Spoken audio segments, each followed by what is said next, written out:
On this week's GTA 5 o'clock, full analysis of the new gen trailer, new details on the PlayStation 4 and Xbox One versions, and how does the exclusive content work for returning players? Find out on this week's GTA 5 o'clock.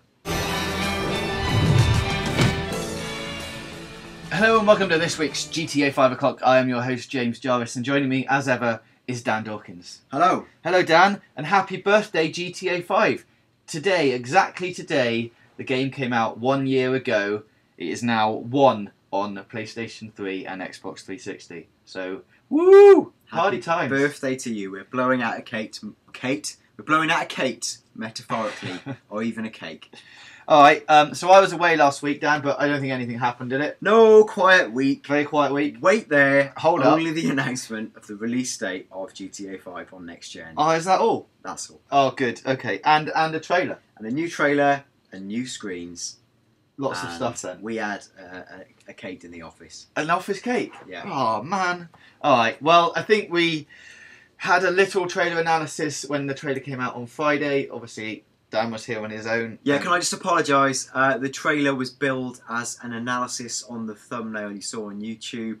That was built before I'd actually recorded the piece. It was more of a sort of debrief or recap, so apologies on my part. It wasn't meant to be misleading. It was just a logistic thing, and I lack the actual skills to have changed that thumbnail, so apologies. So what you're saying is I should never go away again. Never go away again to prevent such subterfuge. Alright, well I'm away in a couple of weeks, so I expect what will happen in a couple of weeks is we'll get another trailer. And so we can all look forward to that. Or play the game. Oh, well, yeah, that'll be the one thing that happens. We'll be invited up again and I won't be here. Just never have a holiday, it's quite clear. My holiday. Alright, well, we're going to go through the trailer and do a proper, full analysis of it. We've also got a lot of new details coming out about the new gen versions in terms of animals and content and stuff that's going to be in it. So Dan, let's start with the trailer, and the opening shot is one of, in nighttime, down Vinewood Boulevard. Yeah, it's the sort of the equivalent of the Chinese theatre again. I mean, aesthetically, right, the point with a lot of the trailer is a lot of the scenes are like known. There's not much that's new. Mm-hmm. A lot of it is about celebrating the visuals and how they're greatly enhanced. Nighttime is obviously one of the greatest beneficiaries of this. Like, the neon's fantastic. The headlights of the cars are much more subtle, and like the way they bleed out into the fog and smog, which is new effects. The key thing I think with this is they're opening on like the Doppler and this street scene. Now, the key artwork that's been released alongside GTA 5 that's sort of gone out on all the press releases we had and you've seen on various sites also features the Doppler in the background. So it's from the same street but at daytime. You know, what is the significance of the Doppler and or this street? Also worth noting, the lady character who's in the key artwork has written on her arm as a tattoo, I think it's upwards flows the truth form. Now that is a excerpt from the Epsilon tract. Mm-hmm. So it's, you know, why would Rockstar put someone with an allusion to the Epsilon tract on their key piece of art in a trailer that, as we'll discuss, primarily seems to be about effectively poking the conspiracy bear, and saying, you've been sweating on forums for a year trying to solve the Mount Chiliad conspiracy. We are in no way extinguishing that fire with this trailer. In fact, quite the opposite. Yeah, if anything. Is something critical about the Doppler and or this street and or celebrities. You think they're possibly suggesting something that everyone has missed, going, hey look, we're going to give you some hints to the next piece of the puzzle, really. Here it is. I think the Epsilon program and everything within the game, I'm starting to suspect we really have missed the trick with it. Now what is interesting is Rockstar would never ever go on record and give it away, or, you know, even though we do talk to Rockstar and we've got, like, you know, contacts and people we know there, they are never going to, you know, let us in on a big hint. That's just not going to happen. That's not how Rockstar roll. But I did, this is weird, this might just be a natural thing that happens on the internet. For the longest time, a guy followed me on my Twitter account, my personal account, and on the GTA 5 o'clock account, and week after week after week kept mailing me about the importance of the Epsilon program and there's things I should do to see the truth. And every time I tried to dismiss him, he kept sort of saying to me, almost as if He was someone who had a vested interest in trying to point me in the right direction. Yeah, trying to help you out. Yeah, like, you really don't know. But obviously, because he couldn't come out and say, open your eyes, you idiot, you must do this. Now, I investigated his timeline.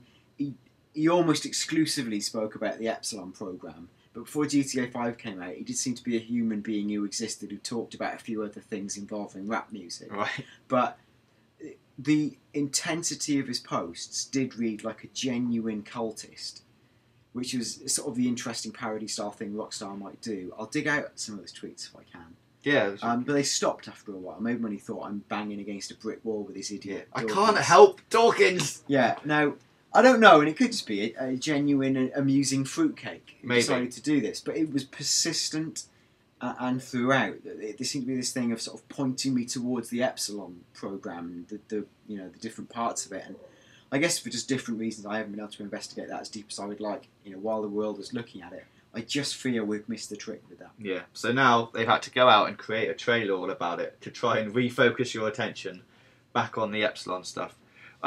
Well, let's talk about the things that are said in the trailer before we go to the next scene. So there's not many quotes you can pull out of it that are that significant, but it opens with, "Welcome to show business. Nothing but make-believe will ever feel quite real again," which is interesting.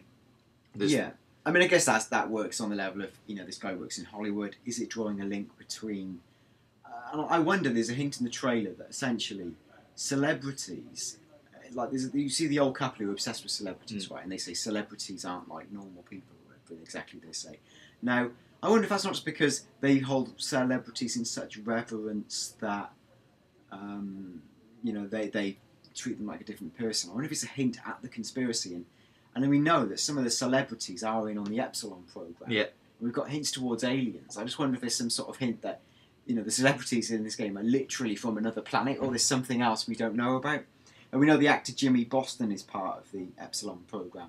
So there's that side to it. And I guess there's the larger meta comment that nothing but make-believe will ever feel quite real again. That's us. We play this game. We particularly the conspiracy theorists, have been obsessed by it. We are obsessed with make-believe. Yeah, they've also got, think about the person you'd really like to be and obsess about it, which is a thing towards, I guess, making yourself better and things. A lot of the things that they'd say in Hollywood. There's then... not paranoia, no weirdness, but I do get concerned about the monsters, which is when you see clips of the zombies and the aliens and that kind of stuff. And then there's a couple of things a bit later towards the end saying, make him pure and continue the search for the truth, which, if that wasn't a hint towards carry on, maybe you'll find something at the end of this game, then I don't know what is. And this all ties back to one of the various threads of conspiracy we investigated, one being that the game needs to be played in an almost karmic fashion. That there's like a good path and a wrong path you can take. Particularly seems to relate to Michael. There's much more like complex Reddits than I could possibly explain here going into this. But again, it feels like no one ever quite cracked it. But there's this sense that there is a way to play through the game that the game tracks or acknowledges, that creates triggers that unlock other things. And certainly going back to the main Mount Chiliad mural, it does feel like a path. That there's a root tree that you follow. Yeah, again, there's different interpretations of that. But it could it be that something in the way we play the game, the path of the pure, is there a correct way to play it that spins off some other stuff? Right decisions to make along the way that will trigger different things. Yeah, and the game is definitely full of trigger conditions. Like even finding the UFOs as being in a certain place. Yeah. In a certain altitude, and it becomes alive. The game is full of hidden triggers that aren't necessarily flashing icons on the radar. There are things that push other things to happen. So, hey, our Rockstar pushing us towards what they thought was obvious. Alright, well, finally, I just wanted to point out that although the trailer is called A Picket Fence and a Dog Named Skip, the actual download file, that if you download the file from the GTA 5 website, is titled Oddballs. Now, whether this was the original name for the trailer and then it got changed afterwards for the press release and things like that, I don't know, but those two things don't match up to what I'm saying. Interesting aside on that title, not Oddballs, but a picket fence and a dog called Skip. When you finish the bail bond missions with Maud, she tells you that she's retiring because she wants a picket fence a husband and a dog named Skip. Yeah, she actually says that in the trailer. Yeah, oh, there we go. So that's... So, yeah, that's really obvious. That was a terrible thing to point out. Alright, well, let's move on. At the very first scene of this... I want to say as well, there's something else on that. There's a point in the game where you can find a dog near a picket fence who will walk towards the sea, and people saw that as a sign that that was like an area to investigate in the sub. Alright, well, that's definitely something we should go and check out. Definitely delete that idiot thing I said. Okay, definitely. Well, let's move on through the trailer then. You can see rain here at night time in this opening shot with what looks like rain falling off the signs as well, so it's quite dynamic weather there. In the next scene, you've got Michael here chinking glasses, and you can actually see the liquid inside the glass move as they press the glasses together, which is very nice. Moving on, you've got a bit of the mime and things like that, but then if we skip along to this scene with Franklin, you can see even the foliage in the background there moving in the wind, which is another new effect. Yeah. A bit more wind in the next scene. You've got the flags moving with the cyclists coming in, and then one of my favourite scenes: fur on a dog. Yeah, actually furry dogs, amazing. And later on we see a dog up close, and he's almost like articulated, where his neck and midriff seems to move independently as well. I don't know what kind of dog does that. Some kind of weird articulated sausage dog or something. The next thing to point out is in the scene with the beach muscle builder, there's a tractor in the background there, and as it's going along, it's grinding up the sand. So not only do you get the wind effects, but you can see vehicles will affect little particle elements like even sand and things. So hopefully we'll get to see that. Yeah, and obviously we can see them. You know, the fact that guy's huge is quite a surprise. His musculature is really defined. You can see his veins. It's just a level of detail we haven't seen.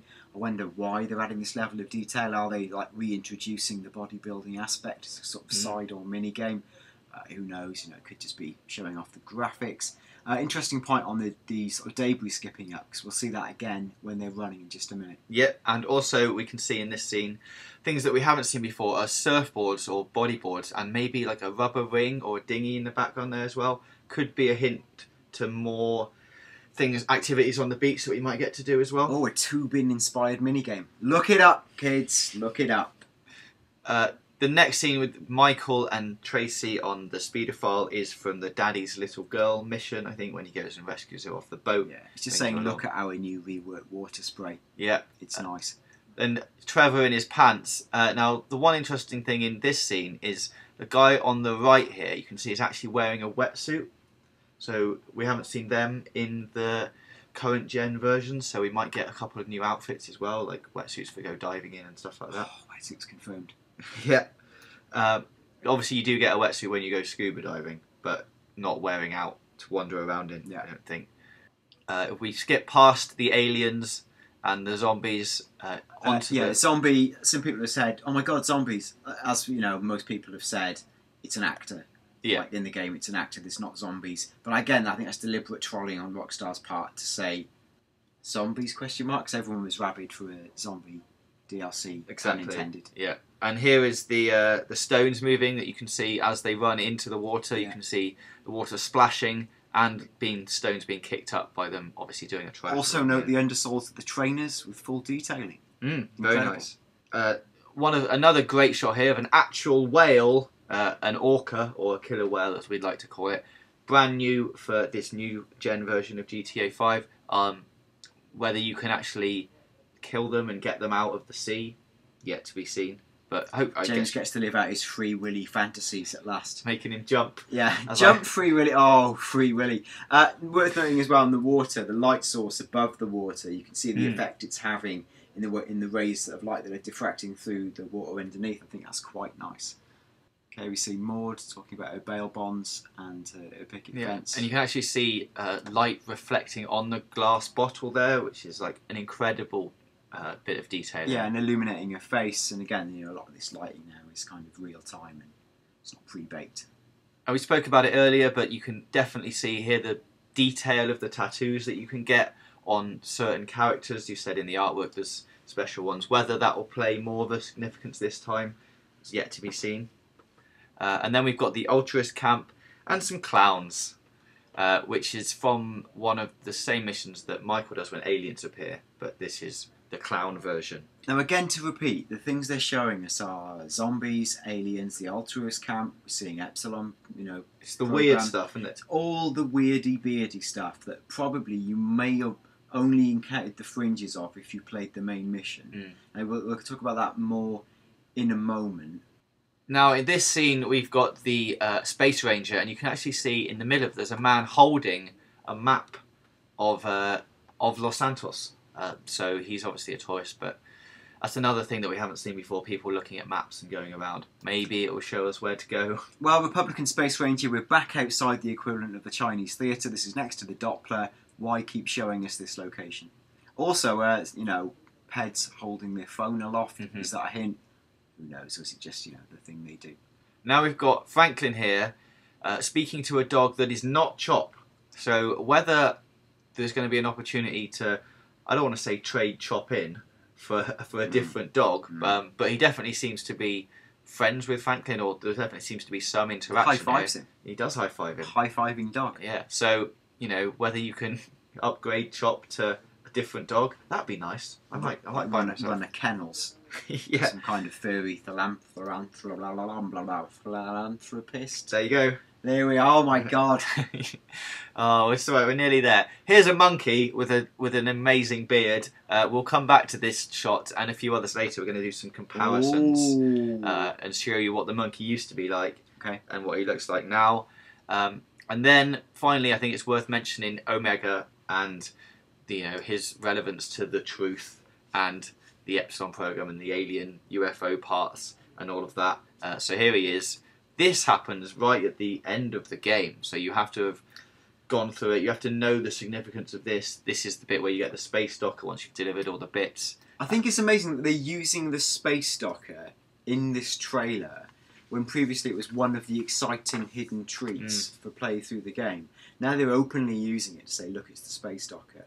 Again, is that just to say, attention idiots, you thought the space docker was for something, it totally is. Yeah. We'll see. Then you've got the alien, or the UFOs here, and then we see the space docker. I think it is interesting that, I mean, from the looks of this trailer, they are, and quite rightly, assuming that everyone who's going to play the new gen version has already, well, if not finished, at least knows enough about the current gen version to know that this is like showing them a lot of the secret stuff. Because if you hadn't played it, seeing UFOs and aliens and the supercar and things, you'd be like, whoa, what's going on? Well, this is the thing. It's an interesting Reddit thread saying this trailer's just being made for us conspiracy theorists. And someone comes on and goes, shut up, conspiracy theorists. They wouldn't dare do anything like that. This is just a trailer to excite people about, the next gen versions. Here's the thing. It does both. It doesn't matter if you know what these things allude to or not, because it looks like a cool, fun game or a different version of the game you played that looks exciting. If you do understand the clues, and Rockstar are, as the existence of this very show has proved over the last 18 months, they're meticulous in the way they include details and create trailers and drop hints. This is not an accident. Everything's in there for a reason. So, again, it works on both levels. All right. And then the trailer, it shows Michael, the scene of when he falls out of being abducted when the sky goes all red. And then we get, of course, the release date coming November 18th. So unless you've got anything else to add to the trailer analysis, Dan, I now would like to show you some comparisons. Please show me them. Okay, I will. So let's start with this shot of a helicopter that was released as a bit of promotional material when the current gen versions were coming out. We saw the helicopter here. Obviously, the draw distances increased. There were slightly different times of the day, granted, but you can definitely see the extra detail you've got in the trees and all of the surrounding areas. Yeah, if you're looking kind of like the middle left third of the shot, you can see the details much more enhanced around the city as it bleeds into the background. The clouds, again, it's a different time of day, but the cloud structure is much more defined, and particularly notable is the way the lighting warps and bends around the shape of the helicopter on the new gen versions. Hugely impressive. Next, we've got this shot from the Life Invader offices. Now, there's not much to point out here. They're reasonably the same, but you can definitely see the level of detail on the pillar.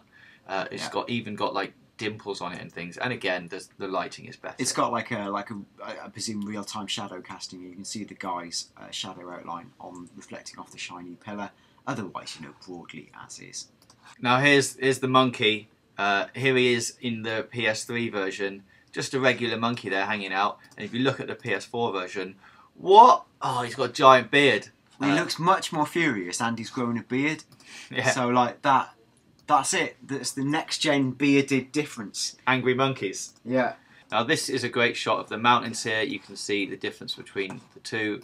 One of them has animals in, one of them doesn't. But just look at the difference between the grass and the foliage there. It's quite amazing.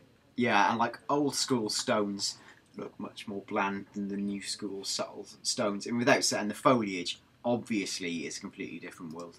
Michael here talking to his shrink in an office. Now the important thing to note here is the level of detail on his shirt. You can see PS3 version, there's hardly anything, and then skip to the new gen versions, and he's got buttons. Holy shirt. Ah, good. So obviously it's just pointing out all of the new details that we're going to get.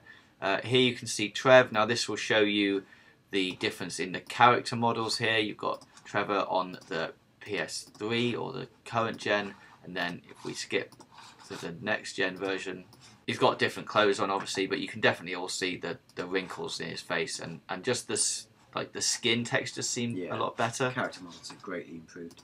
And finally, here she is, Maud, sitting at her computer. Again, it's a good thing to show character Look at the models light and lighting. casting from the laptop, the way it's changing, like the shadowing on her, you know, it's all much more impressive. So that's the comparisons done. Dan is running off now, but don't go anywhere because I've got a couple more things to let you know about. There's some new details. We should say thanks for those comparisons to the guys at the GTA forums, and especially Radu G. So he did a lot of good work there, so go and check out them if you'd like to see some more of them. There are lots more on there. So moving on to the new details, and Rockstar have confirmed on Twitter that not only will we get 30-player lobbies, but we'll also get 30-player death matches and races. So that is something to look forward to. Lots of new animals as well for the new gen version. We've got rats and mice, which are already in, but maybe we'll get some more. Pugs, hammerhead sharks, the possibility of foxes, cats, and beavers, brown bears. Beavers and brown bears, which you can see on a Largo Zancudo sign. They are mentioned on the sign, but we don't see them in the current gen versions, so hopefully they'll make an appearance in the new gen versions. And then going a bit further afield for a bit of speculation, hopefully we'll get to see some brown bears, maybe even some horses, and people have been talking about the possibility of having some kind of sea monster hidden away in the depth, because as we know, the ocean is also being remodeled as well as all of the areas in Los Santos, so there's the possibility to add in some more exotic creatures down there. Now finally, just before we go, I wanted to talk about the new content that is awaiting players. Now, I think Dan mentioned on Friday that you do get access to the Dukes and the Dodo seaplane and a more manoeuvrable blimp. But what some of you might not know is that Rockstar have stated that the host of new exclusive content awaits for players returning from the PlayStation 3 and Xbox 360 versions of GTA 5, including rare versions of classic vehicles to collect from across the Grand Theft Auto series, such as the Dukes, the Dodo seaplane, and a faster, more manoeuvrable blimp. Activities including wildlife photography and new shooting range challenges, new weapons, and more. Now, the important thing to note here is this exclusive content awaits for players returning from the PlayStation 3 and Xbox 360 versions. Now, Rockstar have stated players must have previously completed the prologue in GTA 5 on PlayStation 3 or Xbox 360 while connected to the PlayStation Network or Xbox Live, respectively. A Rockstar Games Social Club account and a current PlayStation Network and or Xbox Live account will be required to unlock this content on PlayStation 4, PC, and Xbox One. Stay tuned for more details. So, all of those new things are not available in the game if you just buy it straight away and you haven't played the current gen versions. You are going to need to have already played GTA 5 on PS3 or Xbox 360 to unlock the Dukes, the Dodo seaplane, the blimp, wildlife photography activities, the shooting range challenges, new weapons, and more. So let us know what you think about that. If you haven't already played the game and you are waiting for the new gen version, is that going to make you go and get the current gen version in order to get that new content? We've also had no mention of online stuff apart from the stuff about the player cap being raised and things, so I would expect a GTA Online trailer for the new gen versions to drop very soon, so I'd expect that in the next couple of weeks. As Dan is left, we're not going to do the Snapmatic competition this week. We will save it for next week. It's already been quite a long show, so it gives you another week to send in your BMX pictures. We've got a lot of them in already, but there's no reason for you to not send in some more, and hopefully you will be a winner on next week's show. Thank you for listening. I hope this has been informative, and we will see you next Wednesday at 5 PM GMT.